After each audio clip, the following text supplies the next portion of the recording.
ಆಮೇಲೆ ಇನ್ನೊಂದೇನ್ ನಾವ್ ಹೋಗಿ ಮಾರ್ಕೆಟ್ ಮಾಡೋದಿಲ್ಲ, ಕಂಪ್ನಿಯವರೇ ಬಂದ್ ಇವ್ ರೆಡಿ ಆದ್ಮೇಲೆ ಹೇಳ್ಬಿಟ್ರೆ ಬಂದ್ ಕಟ್ ಮಾಡ್ಕೊಟ್ರೆ ತಗೊಂಡ್ ಹೋಗ್ಬಿಡ್ತಾರೆ.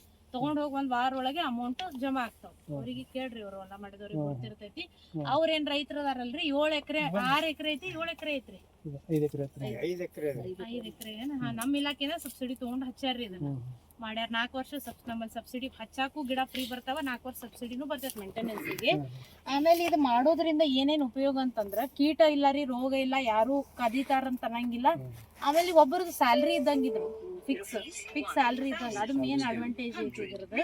ಅಂದ್ರೆ ಮಿನಿಮಮ್ ಬಂದೇ ಬರ್ತೈತ್ರಿ. ಅವ್ರದಿಗೆ ಏನಿಲ್ಲ ಅಂದ್ರೂ 1 ಲಕ್ಷ ಅವರೇಜ್ ತಿಂಗಳಿಗೆ ಬರ್ತಾವಿಲ್ರಿ, ಹೆಚ್ಚ ಕಡಿಮೆ 1 ಲಕ್ಷ ರೂಪಾಯಿ ಅವ್ರದಿಗೆ ಸದ್ಯಕ್ಕೆ ಸ್ಟಾರ್ಟ್ ಆಗೈತ್ರಿ ಅವ್ರದ್ದು ಇಲ್ದ.